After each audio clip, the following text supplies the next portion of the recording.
Court decision వచ్చినప్పుడు ఆ సమయంలో సెక్యులర్ వాదులు చాలామంది మాట్లాడినారు. ఇక సెక్యులర్ వాదులు అంటే తెలుసు కదా, ఇక పార్టీల పేరు తీసుకోను అంతే. మందిరమే ఎందుకు, ఇక్కడ హాస్పిటల్ కట్టొచ్చు కదా, ఇక్కడ కాలేజీ కట్టొచ్చు కదా అన్నారా లేదా? మీడియా మిత్రులు సపోర్ట్ చేయరు. చిట్ చాట్లో మీరు నన్ను అడిగేదానికంటే నేను అడిగేది ఎక్కువ ఉంటుంది. మరి 5 ఎకరాలు బాబ్రీ మస్జిద్కి ఇచ్చారు కదా,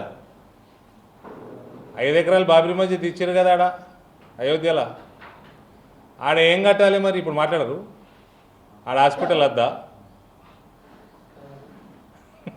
ఆడ హాస్పిటలు కాలేజ్ వద్దా? లే, ఆ ధైర్యం ఉండదు. మళ్ళా ముస్లిం ప్రాపర్టీలో మాట్లాడే ధైర్యం ఉండదు వీళ్ళకి, ఈ సెక్యులర్ వాదులకి. రామ మందిరంని కూలగొట్టినోడిది పేరు మీద రోడ్లు పెట్టుడు, కృష్ణ జన్మస్థలంలా డ్యామేజ్ చేసి ఆడ దాని మీద మస్జిద్ కట్టినోడిని మథురలా వాని మీద పేరు పెట్టుడు,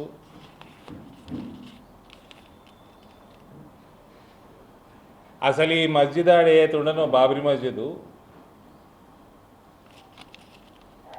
అసలు దాని పేరే బాబ్రీ మస్జిద్ కాదు. 1947 వరకు మస్జిదే జనం స్థానం అందరు. దానికి ఏదో ఈ మొఘలులు ఎలగబెట్టినట్టు, బాబర్ ఎలగబెట్టినట్టు దానికి బాబ్రీ మస్జిద్ అని పేరు పెట్టింది కాంగ్రెస్ పార్టీ వాళ్ళు. 1947-48 దాకా దాన్ని అసలు బాబ్రీ మస్జిద్ పేరే లేకుండే. అంటే ఇలా రాజకీయం చూసిర్రా? ఎప్పటి నుంచి రామ జన్మభూమిని కోల్డ్ స్టోరేజ్లో పెడదామని ఇలా ప్రయత్నం నడుస్తున్నదో. టిల్ 1947-48 ప్రాంతం వరకు, ఆ టైం వరకు అసలు బాబ్రీ మస్జిద్ పేరే కాదు. అసలు వీడు బాబరోడు ఆఫ్ఘనిస్తాన్లో ఏదో చిన్న, అసలు ఈ చెంగేజ్ ఖాన్కి కొడుకు బిడ్డే కొడుకు వీడు. ఏ కొడుకుకి ఎందరు పిల్లలు ఉన్నారో తెలియదు, ఏ కొడుకుకి ఎందరు పిల్లలు ఉన్నారో తెలియదు, ఏ పిల్లలకి ఎందరు మొగుళ్ళు ఉన్నారో తెలియదు మనకి. కానీ కొడుకు బిడ్డే కొడుకు. గంగాని 5 ఏళ్ళు ఏం చేసినట్టుంటాం. 5 ఏళ్ళు కాదు, 10 ఏళ్ళు ఏం ఈ TRS party is over, closed. TRS party అన్నది బతకదు. ఇంకా ఏమైంది? ఆయన చెల్లె నిలబడదా ఇక్కడ? సపోర్ట్ చేస్తలేదు, రామభజనే చేస్తున్నది.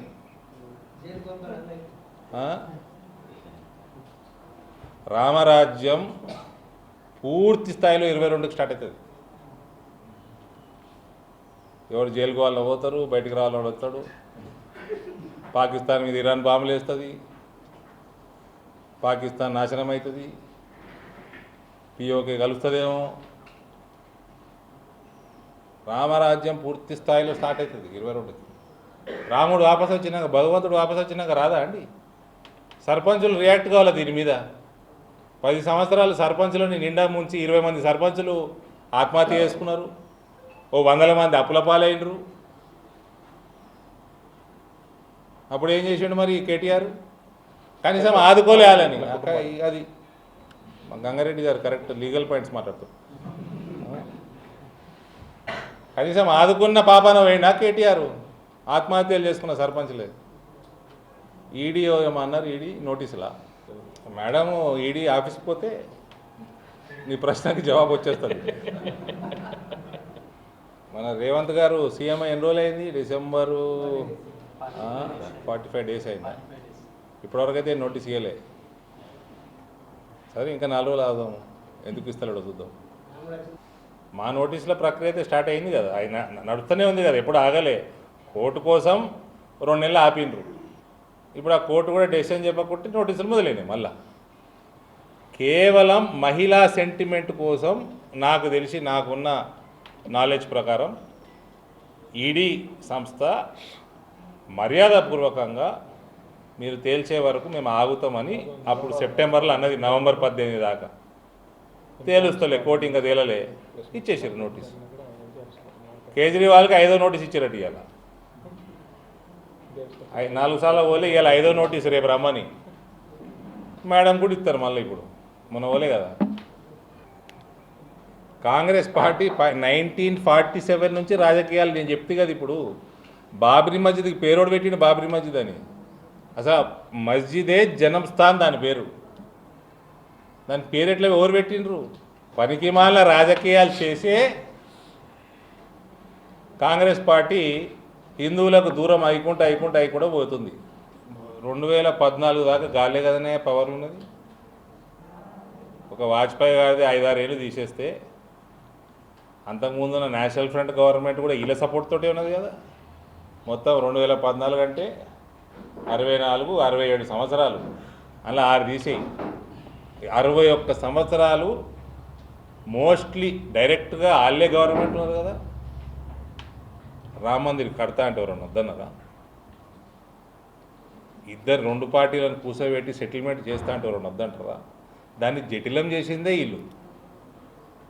ఈ సమస్యని జటిలం చేసిందే వీళ్ళు. ఇలా గమ్మున పిలిచినప్పుడు వచ్చి ఇంత ఆశీర్వాదం తీసుకొని తీర్థం అయిపోతే ఇంత పుణ్యమని వచ్చు. మేము రాము, రాజకీయాలు చేస్తున్నారు.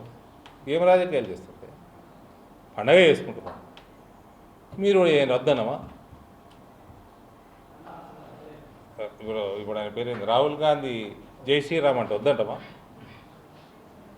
సోనియా గాంధీ గారు జై శ్రీరామ్ అంటే వద్దంటమా? వాళ్ళు ఆహ్వానిస్తే వస్తే వద్దంటమా?